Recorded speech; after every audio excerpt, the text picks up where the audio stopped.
عربوں میں آج بہت بعض چیزیں بڑی خوبی ہیں, ٹھیک ہے ان کے بد اخلاقی ہے ان لوگوں میں, ایئرپورٹ پہ ہی نظر آ جاتی ہے وہ, لیکن ہماری حرکتیں کون سا ٹھیک ہیں.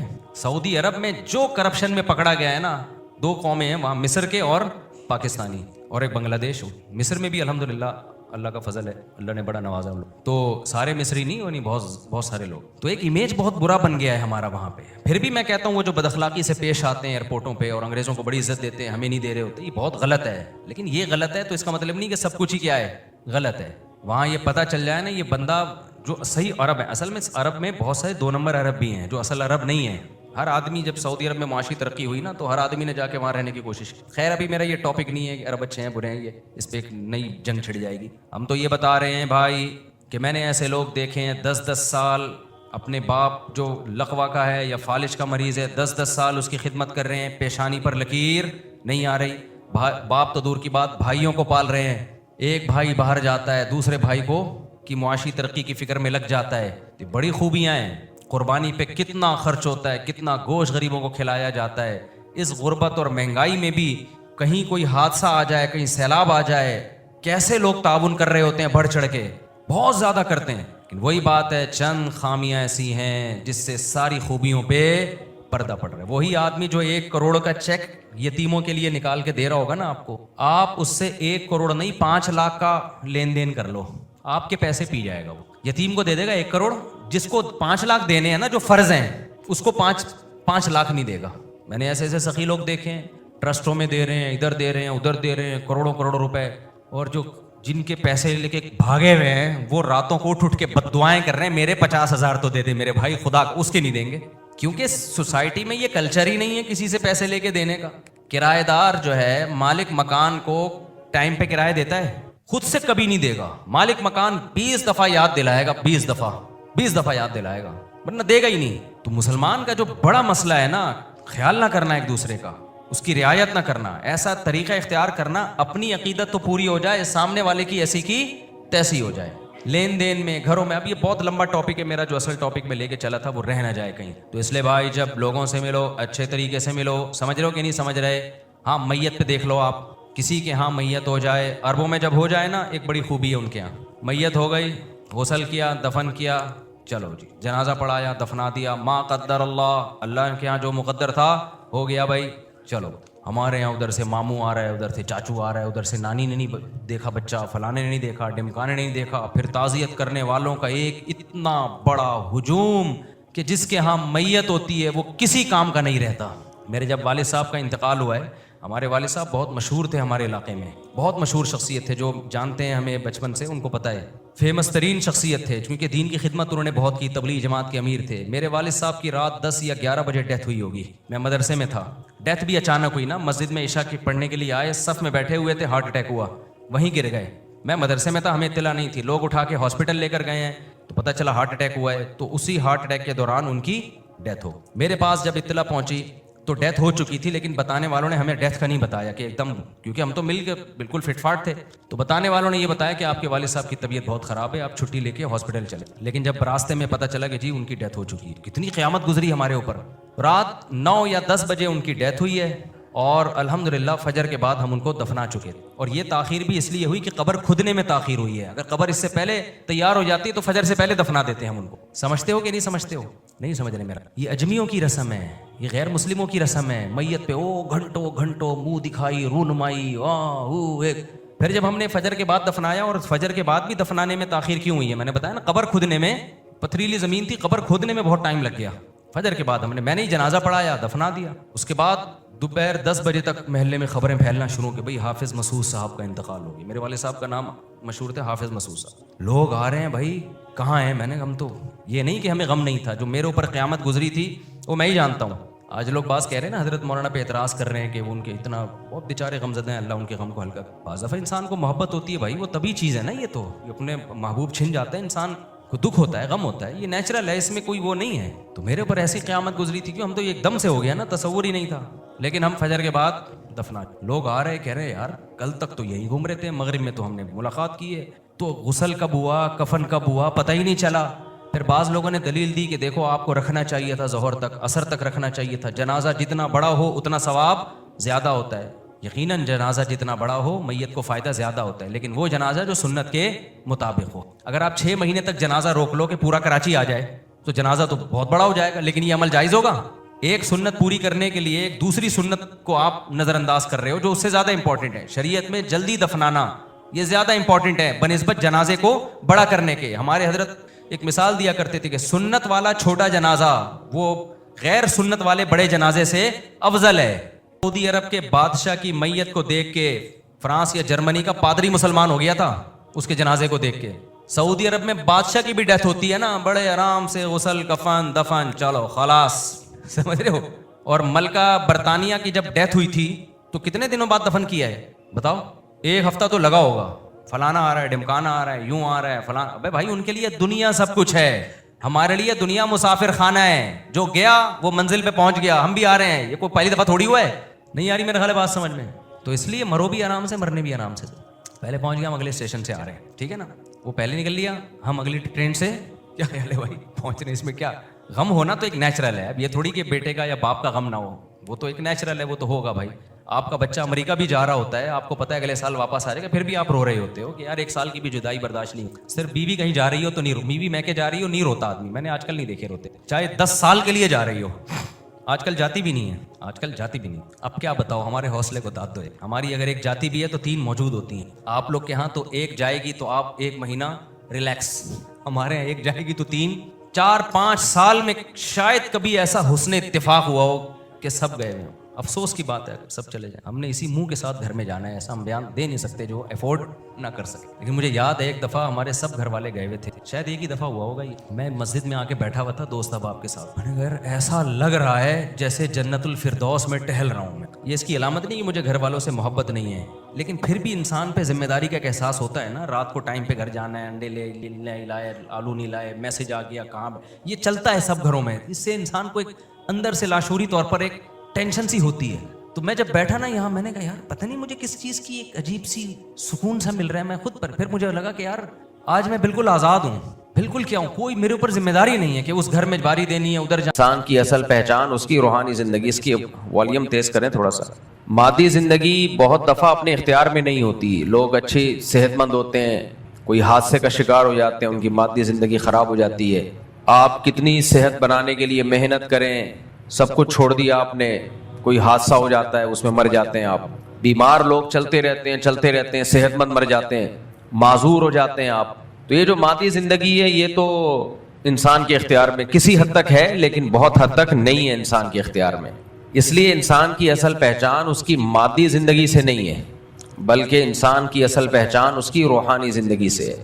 مادی زندگی سے انسان کی پہچان اس وقت ہوگی جب انسان اپنی مادی زندگی کو اس نے اپنے اختیار سے خراب کیا ہو.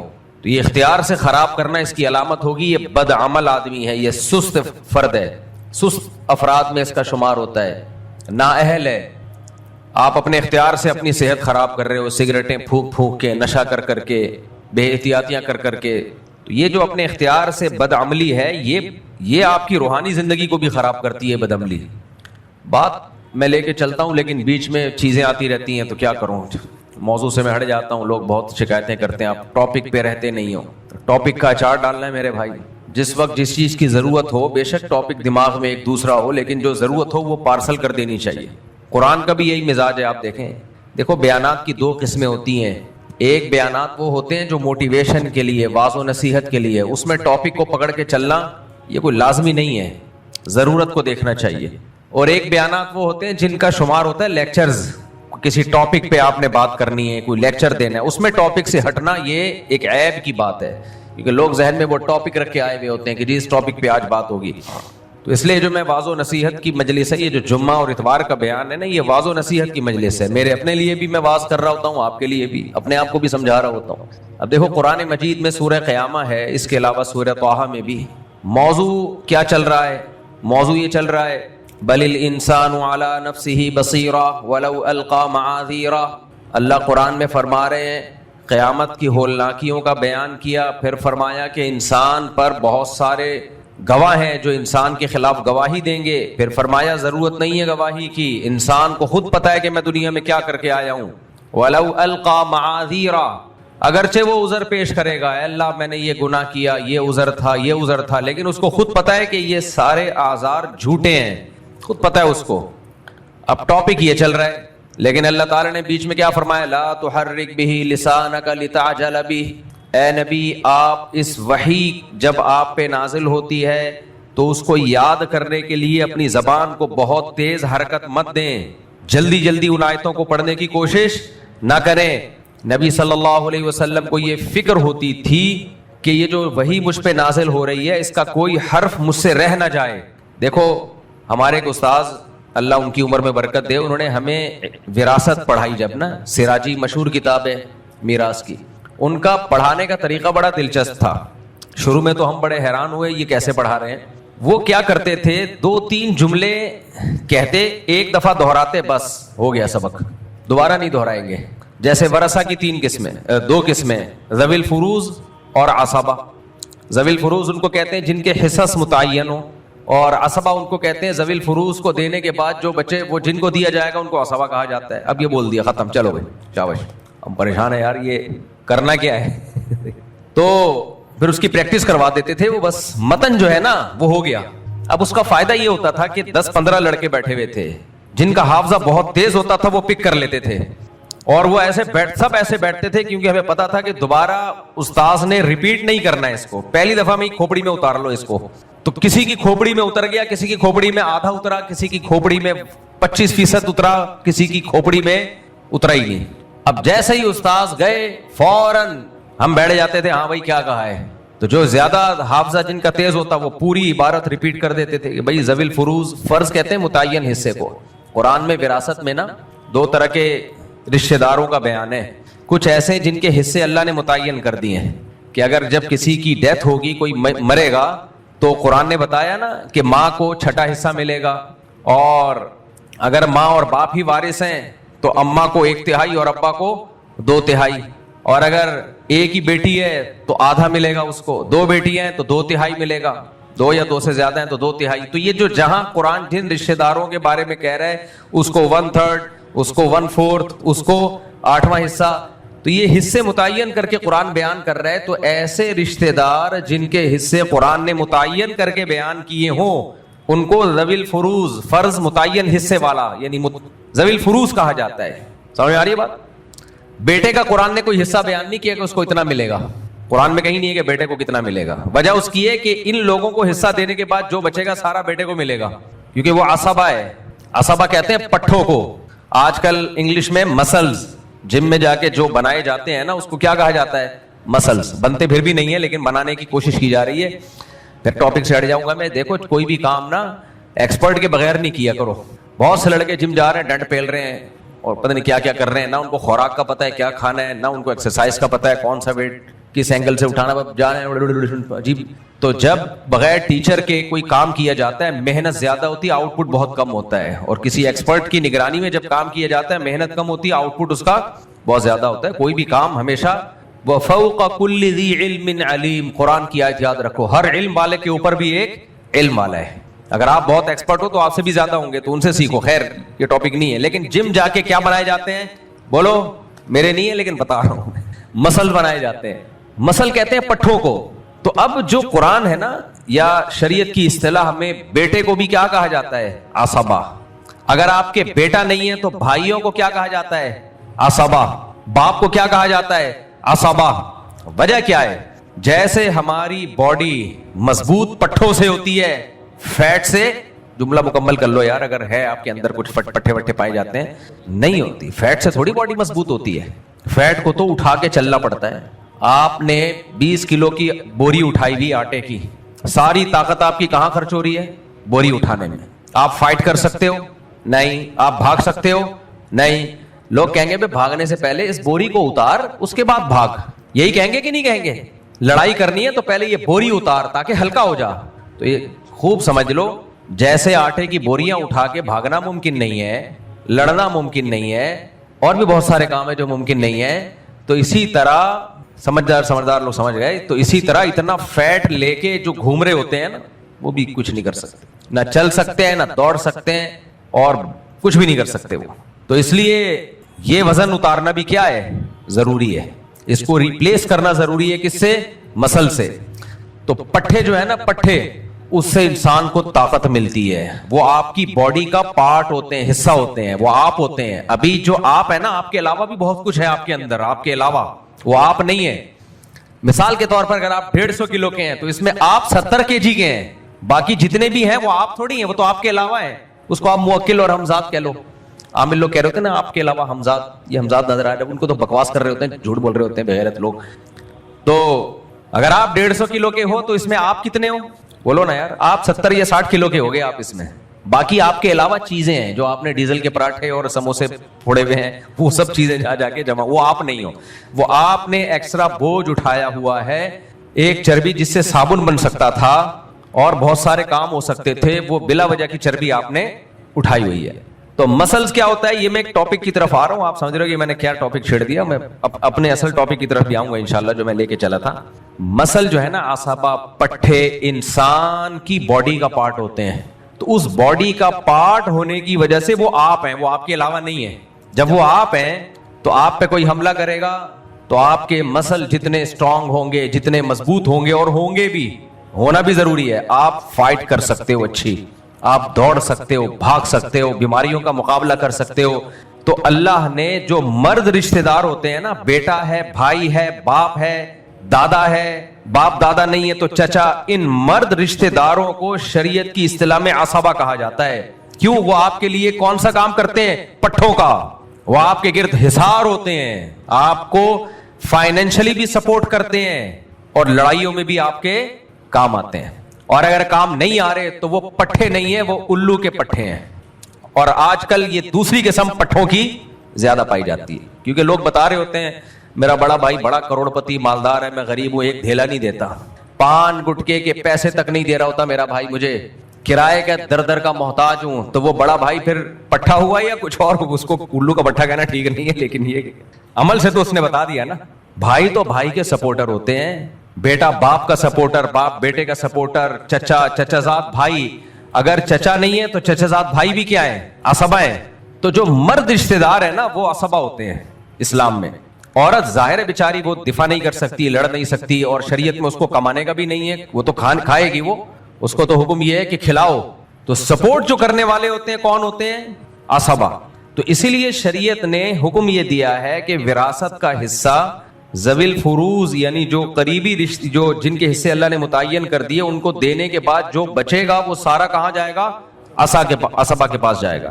پھر عصبہ میں اللہ نے شرط لگا دی, جو قریب کا عصبہ ہے تو دور کے عصبہ کو محروم کرے گا. وہ بیٹا ہے تو باپ عصبہ نہیں بنے گا, باپ کا رشتہ زیادہ قریبی ہوتا ہے. لیکن چونکہ اس میں ایک اور چیز دیکھی گئی ہے, ضرورت باپ کو نہیں ہے, بیٹے کو ہے, کیونکہ اس باپ نے اپنی عمر گزار چکی ہے, تو مقام تو اس کا بیٹے سے زیادہ ہے. لیکن وراثت میں صرف یہ نہیں دیکھا نا, ایک اور پوائنٹ بھی دیکھا ہے شریعت نے, کہ آپ کے مرنے کے بعد آپ کی اولاد کے کام آئے, کیونکہ ابھی اس نے زندگی گزارنی ہے. ابا زندگی گزار چکے ہیں, ابا کی وراثت آپ کو ملے گی اور آپ کی آپ کے بچوں کو ملے گی. ہاں, ابا کا ایک حصہ متعین کر دیا. لیکن اگر بیٹے نہیں ہیں تو پھر عصبہ کون ہے؟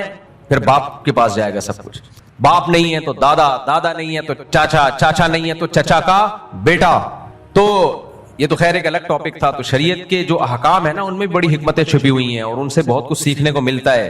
تو یہ جو عصبہ کا لفظ ہے, یہ دو چیزیں بتا رہا ہے. نمبر ایک, یہ سپورٹر ہوتے ہیں, فائنینشلی بھی آپ کو سپورٹ کریں گے, اور شریعت میں ذمہ داری بھی انہی پہ ڈالی گئی ہے, مالی سپورٹ کی. باہر مغربی دنیا میں نا ساری ذمہ داری لوگوں کی حکومت پر ہے. اسلام میں حکومت پہ ذمہ داری نہیں ہے. حکومت کی ذمہ داری یہ ہے, وہ یہ دیکھے کہ عصبہ سپورٹ کر رہے ہیں کہ نہیں کر رہے. بھائی بھائی کے خلاف کیس کر سکتا ہے کہ میں غریب ہوں, مسکین ہوں, کچھ کھانے کو نہیں ہے, میرا بھائی میرا خیال نہیں کرتا. تو گورنمنٹ کا کام ہے وہ بھائی کو مجبور کرے کہ دو بھائی اس پہ خرچ کرو تم. تو ان ملکوں میں چونکہ ریلیشن ختم, ریلیشن کیا ہو گیا؟ ختم. تو اب کوئی سپورٹ, بیوی کو سپورٹ نہیں کر رہے, بھائی بھائی کو کہاں سے سپورٹ کرے گا؟ تو اس لیے میں بار بار کہتا ہوں, ایک طرف ہو جاؤ, یا تو پورے انگریز کے پٹھے بن جاؤ, یا پورے اسلام کی طرف آ جاؤ. جب اسلام کی طرف آؤ گے تو اس میں پھر بچے بھی ہیں, بیوی بھی ہے, اور رشتہ دار بھی ہیں, پھر ان کو سپورٹ کرنا بھی ہے. وہ خالی پیلی کے نہیں ہے. وہ پھر اگر بھائی ہے تو اس کی ذمہ داری بھائی پر ہے, باپ کی ذمہ داری اولاد پر ہے, بڑھاپے میں ماں کی ذمہ داری اولاد پر ہے. آج دیکھ لو جتنے بڑے گھرانے ہیں وہاں پر ساری ذمہ داریوں سے وہ دستبردار ہو رہے ہیں. اخلاقیات کا معیار پتہ ہے کیا بن گیا ہے؟ کل میں ایک ولاگ دیکھ رہا تھا, کوئی باہر ملک کا کوئی ولاگ بنایا, انہوں نے اچھے آدمی ہیں تو تعریفوں کے پول باندھ دیے انہوں نے,